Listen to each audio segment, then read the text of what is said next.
Hello my dear friends, how are you all? आप सभी कैसे हो? आई होप आप सभी अच्छे होंगे और अपनी पढ़ाई को अच्छे से कर रहे होंगे। फ्रेंड्स, अपना टेंस चल रहा था इंग्लिश ग्रामर में उसके लास्ट पार्ट, टेंस का जो लास्ट पार्ट है फ्यूचर परफेक्ट कॉन्टिन्यूअस टेंस, आज अपन उसको देखेंगे। आज की क्लास में अपन फ्यूचर परफेक्ट कॉन्टिन्यूअस टेंस को देखेंगे और आज के बाद अपना टेंस कंप्लीट हो जाएगा, पूरा अच्छी तरह समझ में आ जाएगा। सबसे पहले अपन ने इसका इंट्रोडक्शन देखा था। इंट्रोडक्शन देखने के बाद में हर एक टेंस को एक एक क्लास में समझा था। Present indefinite, present continuous, present perfect और प्रेजेंट परफेक्ट कॉन्टिन्यूस। उसी तरह से अपन ने पास्ट टेंस को समझा था और उसी तरह से अपन ने फ्यूचर टेंस को समझा था। और आज इसका लास्ट पार्ट है future perfect continuous tense. Future perfect continuous tense. अब इसके आइडेंटिफिकेशन देख लेते हैं। आइडेंटिफिकेशन का मतलब होता है पहचान। आइडेंटिफिकेशन का मतलब होता है पहचान। तो इसको पहचानेंगे कैसे? इसकी हिंदी में पहचान होती है रहा होगा, रही होगी, रहे होंगे। अब आप सोच रहे होंगे कि ये आइडेंटिफिकेशन तो फ्यूचर कॉन्टिन्यूस टेंस की भी होगी। हाँ, बिल्कुल, फ्यूचर कॉन्टिन्यूस टेंस की भी आइडेंटिफिकेशन एब्सोल्युटली यही होगी, रहा होगा, रही होगी, रहे होंगे। लेकिन अब इसमें डिफरेंस क्या है? तो डिफरेंस है फ्यूचर कॉन्टिन्यूस टेंस में तो आपके केवल रहा होगा, रही होगी, रहे होंगे होगी केवल। लेकिन फ्यूचर परफेक्ट कॉन्टिन्यूस में, परफेक्ट कॉन्टिन्यूस में आपका रहा होगा, रही होगी, रहे होंगे के साथ में टाइम को और जोड़ दिया जाएगा। अब टाइम के लिए अपन यूज करेंगे यहाँ पर सिंस एंड फोर का, जैसे कि अपन ने पास्ट परफेक्ट कॉन्टिन्यूस में किया था और प्रेजेंट परफेक्ट कॉन्टिन्यूस में किया था। तो सिंस का यूज और फोर का यूज इसके लिए अपन ने एक प्रॉपर वीडियो में समझा था अलग क्लास में कि सिंस का यूज कहाँ करते हैं, फोर का यूज कहाँ करते हैं। फिर भी रिवीजन के लिए सिंस का यूज करते हैं अपन period of time, sorry, point of time के लिए सिंस का यूज करते हैं पॉइंट ऑफ टाइम, निश्चित समय के लिए अपन सिंस का यूज करते हैं। फोर का यूज करते हैं अपन पीरियड ऑफ टाइम, यानी कि समय की अवधि के लिए अपन फोर का यूज कर देते हैं। तो सिंस का यूज तो करता है पॉइंट ऑफ टाइम के लिए, निश्चित समय के लिए, और फोर का यूज करता है अपन पीरियड ऑफ टाइम यानी कि समय की अवधि के लिए। अधिक जानकारी के लिए उस क्लास को देख लेना। अब के लिए इतना ही काफी है। तो फ्यूचर परफेक्ट कॉन्टिन्यूअस टेंस की आइडेंटिफिकेशन, इसका मतलब होता है पहचान। तो इसकी पहचान होती है रहा होगा, रही होगी, रहे होंगे प्लस टाइम। उसके बाद में हेल्पिंग वर्ब। हेल्पिंग वर्ब का मतलब होता है सहायक क्रिया। तो इसकी सहायक क्रिया होती है will shall plus have been. ये हैव बीन एक ही वर्ड है, ये कभी भी अलग नहीं होंगे। हैव बीन साथ में आएंगे, हैव के साथ में बिन आएगा। किस टेंस में? फ्यूचर परफेक्ट कॉन्टिन्यूअस टेंस में हैव के साथ बिन आएगा। तो फ्यूचर इंडेफिनिट टेंस में अपनी हेल्पिंग वर्ब थी विल और शैल। फ्यूचर कॉन्टिन्यूअस में विल सेल के साथ बी को जोड़ दिया था।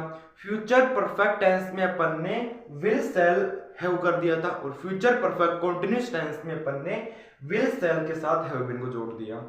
विल हैव बीन और shall have been, will have been का यूज और शैल हैव बीन का यूज। विल हैव बीन का यूज तो अपन करेंगे सिंगुलर सब्जेक्ट के साथ, शैल हैव बीन का यूज करेंगे प्लूरल सब्जेक्ट यानी कि फर्स्ट पर्सन के साथ। उसके बाद में देखते हैं इसकी मैन वर्ब। मैन वर्ब का मतलब होता है मुख्य क्रिया। तो इसकी मुख्य क्रिया होती है वर्ब की फर्स्ट फॉर्म प्लस आईएनजी। अब मैंने आपको बताया था कि वर्ब की फर्स्ट फॉर्म प्लस आईएनजी को बोलते हैं अपन वर्ब की फोर्थ फॉर्म, इसको बोलते हैं फोर्थ फॉर्म। और इसे अपन जिरंड भी बोलते हैं, जिरंड भी इसे बोलते हैं। वर्ब के फर्स्ट फॉर्म प्लस आईएनजी को अपन संयुक्त रूप से जिरंड बोलते हैं, लेकिन वो बाद की बात तक 11th क्लास में पढ़ोगे आप। तो वर्ब के फर्स्ट फॉर्म प्लस आईएनजी को अपन एक साथ से वर्ब की फोर्थ फॉर्म बोलते हैं। मैंने आपको पहले बताया था कि कॉन्टिन्यूअस टेंस में हमेशा वर्ब की फर्स्ट फॉर्म प्लस आईएनजी लगती है। परफेक्ट टेंस यानी कि चाहे प्रेजेंट परफेक्ट, चाहे पास्ट परफेक्ट, चाहे फ्यूचर परफेक्ट में हमेशा वर्ब की थर्ड फॉर्म लगती है मैन वर्ब में। बात करते हैं इसके स्ट्रक्चर पर। स्ट्रक्चर का मतलब रचना। सबसे पहले पॉजिटिव सेंटेंस, सकारात्मक वाक्य।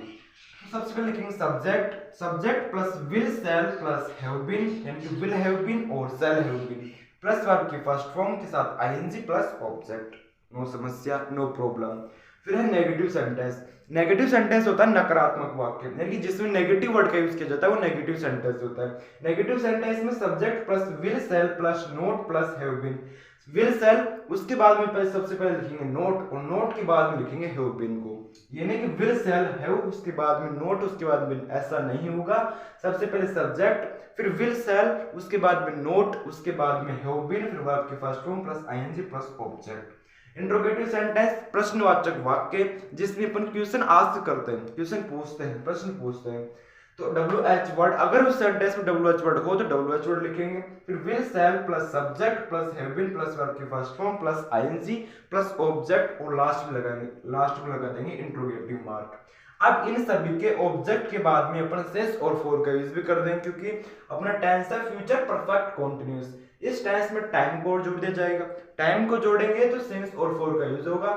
सिंस का use point of time, for का यूज पीरियड ऑफ टाइम, समय की अवधि के लिए होगा। आई होप आपको समझ में आया होगा। फ्यूचर परफेक्ट कॉन्टिन्यूस टेंस था मेन टॉपिक अपना। सिंस और फॉर को अपन ने एक अगली मतलब एक स्पेशल क्लास में समझ लिया है, तो आप वही क्लास देख लीजिएगा। सबसे पहले अपन ने फ्यूचर परफेक्ट कॉन्टिन्यूस टेंस की आइडेंटिफिकेशन पहचान देखी, रहा होगा, रही होगी, रहे होंगे प्लस टाइम, कंफ्यूज नहीं होना है, केवल टाइम को और जोड़ दिया, इसलिए ये बन गया फ्यूचर परफेक्ट कॉन्टिन्यूस की आइडेंटिफिकेशन। अगर फ्यूचर कॉन्टिन्यूस टेंस की आइडेंटिफिकेशन होती है तो उसमें टाइम नहीं होता, टाइम को जोड़ते ही वो परफेक्ट कॉन्टिन्यूस की हेल्प आइडेंटिफिकेशन बन जाती है। Helping verb will shall plus have been, main verb verb की first form plus ING is equal to verb की फोर्थ फॉर्म। फिर स्ट्रक्चर पर बात की अपन ने, पॉजिटिव सेंटेंस में subject plus will shall plus have been plus verb की first form plus ING plus object. Negative sentence में नेगेटिव वर्ड का यूज कर देंगे, subject plus will shall plus not plus have been plus verb की first form plus ING plus object. अब interrogative sentence में अगर उस सेंटेंस में डब्ल्यू एच वर्ड हो तो डब्ल्यू एच वर्ड लिखना है आपको सबसे पहले, तो डब्ल्यू एच वर्ड, फिर विल शैल, उसके बाद सब्जेक्ट, फिर हैव बीन वर्ब की first form plus ING plus object और plus interrogative mark. I hope आपको समझ में आया होगा। आज के लिए इतना ही। आज की क्लास में अपन ने टेंस को अच्छी तरह से समझा है, अच्छी तरह से कंप्लीट किया है। कल की क्लास में अपन देखने वाले हैं सेंटेंस। सेंटेंस एक टॉपिक है, उसको अपन देखेंगे, सेंटेंस कितने टाइप्स के होते हैं, सेंटेंस की डेफिनेशन क्या होती है, कैसे क्या होता है, सब अच्छे से देखेंगे। तो आज के लिए इतना ही, मिलता है अगली वीडियो में, तब तक के लिए bye bye, take care, love you all.